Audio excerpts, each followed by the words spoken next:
Alright, here on the Cobra 49 channel, trying to bring you the most interesting content that I can.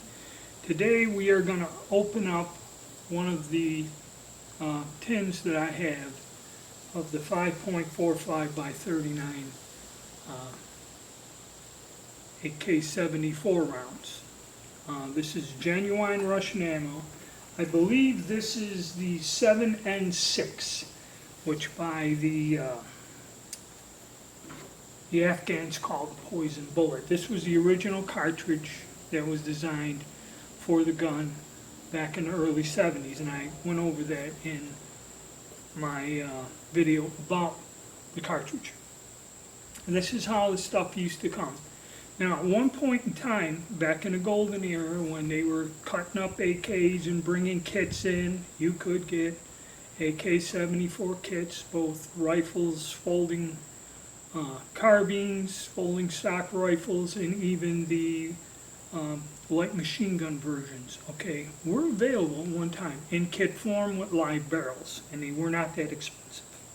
So there was an insurge of the kits. Magazines were also available because all these communist bloc countries were going to NATO, and they disposed of all their equipment, and it all ended up on the surplus market. But one thing that did show up is the ammo, and it came in these tins. There's 1,080 rounds in the tin, which is a standard thing, and much like the Mosin Nagant ammo that came in a 440 round tin, there were two of these tins to a wooden case with the can opener. I know the Mosin tins for the 400 rounds of ammo was well under $100. It come out to about $4 and some cents for a 20 round packet that was in there. It was about what it was with the shipping and that. These were a little bit more because, well, there was more ammo in there. Alright? They were slightly over, it was over $100. I remember I didn't buy a bunch of them, but compared to what I paid $240 for 400 rounds, okay, which would make a case, two of these tins be well over $500. That's not what I was paying for a case. You might have paid 200 and some to get a couple thousand rounds, so you were looking, for 1,000 rounds was 100 and some odd dollars. Wasn't close to 500. Then in 2014, the ATF declared this armor-piercing pistol ammunition. So they totally outlawed the importation of any one of this type of ammo. Okay, this Russian-made, it's 7N6 ammo, and any of the other variants, let me see here. 7N10, 24, and 39, because all of these cartridges achieved in their improvement in that would be using tungsten carbide cores. So I believe finding the original Russian-made ammo with the military bullet is going to be tough and probably a collector's item. But the problem was this stuff showed up, a lot of it, and a lot of people really didn't know much about the AK-74. There weren't a lot of guns at the time out there that shot this ammo. There are some now, and they were made, commercially by different companies, or you built a kit yourself. But the stuff was around and cheap, so much so, there was so much of this, and it was so low cost, that Smith & Wesson went and built an AR platform that fired this round. And I believe there is a company you can still get uppers that'll be in this caliber. Okay, you can still buy uppers with the bolts, bolt carriers, the barrels. I don't know, I think I just glancing around a little while ago, I did see a website that had them listed. So I'm going to open it up, take a look at what's inside. I'm going to bring the camera over, get it close, and do a little scan so that way you fellas that are history buffs, collectors, can see one of the last tins of this from a bygone era. Alright, here we go, guys. I believe what this says, 5.45, I think, military standard cartridge. I don't know what this is, a lot number, but 79 shows up here. I have no idea what this means. Zeros, it could be the Arsenal or who made it. And 1080 cartridges. And there's a 6.2 over 79. And I believe the one ammo that I had when I looked up the head stamp was 1976, and it was made by Tula. So I'm not quite sure what this is, but we'll get some of the cartridges out and look. And if it has the head stamp of 79 on it, we know that this is what some of this means. Okay, but there is the tin. Here is the opener. And we're going to commence to open up the tin. Now, like I said, unless you bought a case, which that was quite expensive back then, it was hard to get these openers.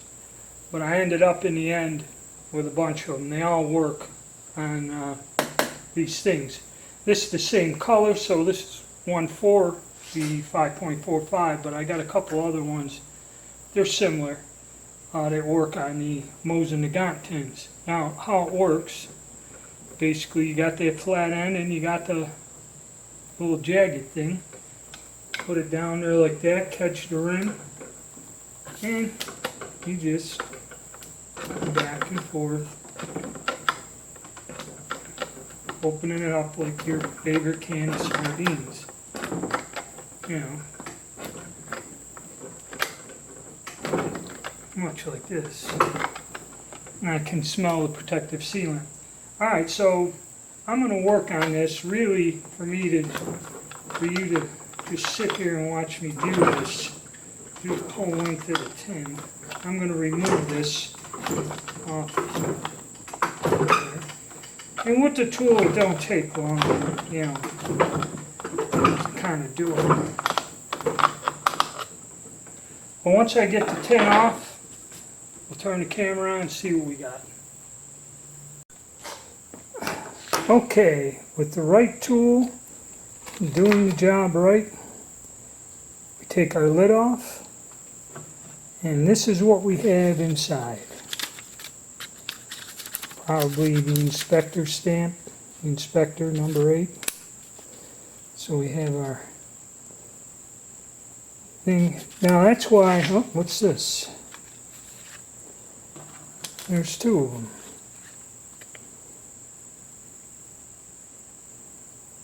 Not quite sure what they are. We may get these translated later.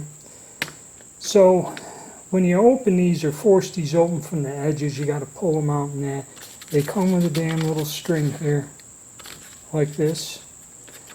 And you would pull it out, and there you go. Get your packets of the ammo out. And I believe these are, you can smell, there's some sort of a preservative in here. You can smell it once it's open. Let me open this up.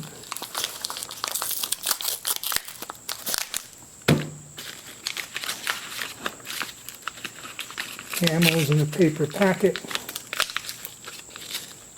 30 rounds in each of these little packets. And there we go. And this is 639.79, so I was correct. This is Tula manufactured ammo. The year 1979, 639 is the Tula plant.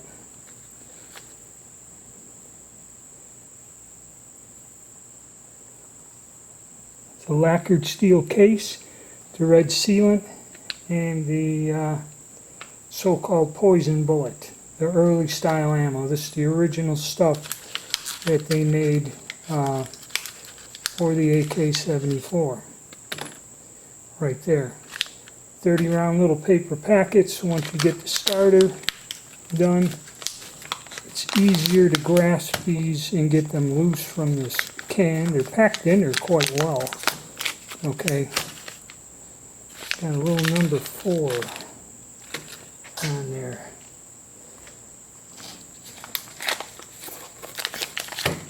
And there they are. And then I'm going to transfer these to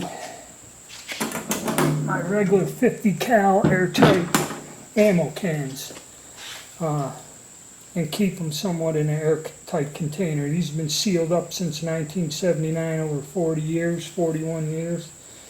So, pretty interesting. Okay, we got the first layer off, and yes, a tin of these will fit easily in a 50 caliber ammo can. Now, as for our little tickets here, this one here that was face up is the person who ordered it and the person who weighed it, or I believe the person who probably packaged it, the person who filled the tin, packaged it, because this was face up. That's their number, and then this is quality control and inspection number, and that was number 10 was the person who okayed the quality control on this ammunition lot. So that's what those two tickets mean. And once you get the first layer off, then the second layer also has this little corded thing here, where, because this is packed tight. So number 8 did a pretty good job of shoving this in there. And you get these little corded pieces here, whatever this is, strand. That gets your first one loose, and once you get the first one out, the next ones should pop right on out of there. You know, opening this under fire in combat does not seem like a interesting thing to do for me. Kind of time consuming, but when we go to the range, we'll see how it all works out this week, since it's been packed up since 1979.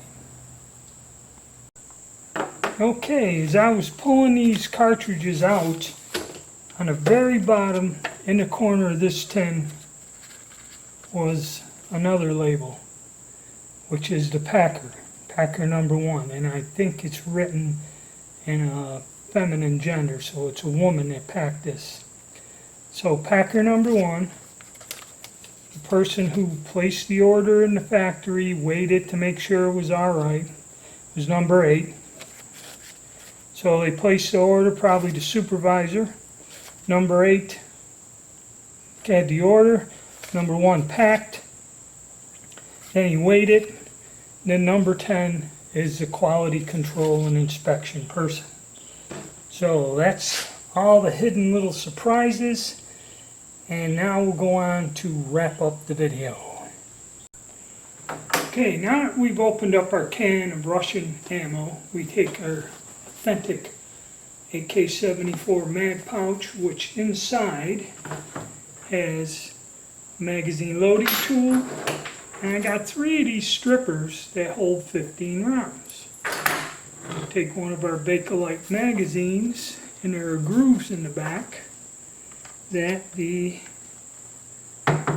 little loading tool locks into like that. There's a little locking mechanism on the back of this stripper that when we shove this thing down into this, it disengages, and then we would try to do this.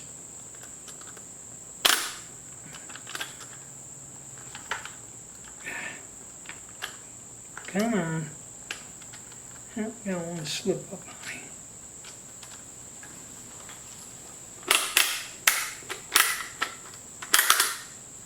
Here's one.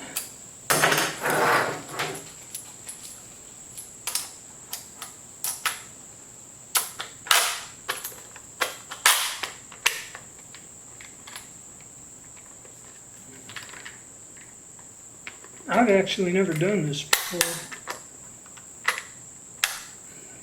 There we go. 30 rounds. One of them little packets right in a 30 round mag. So, I hope you enjoyed the video, and now I'll be able to get out to the range and we can test some vintage 1979 7N6 up against the brand new manufactured, and it's from the same plant, Tula, the civilian version of this cartridge, and see what the difference is. All right, thanks for watching and stay tuned.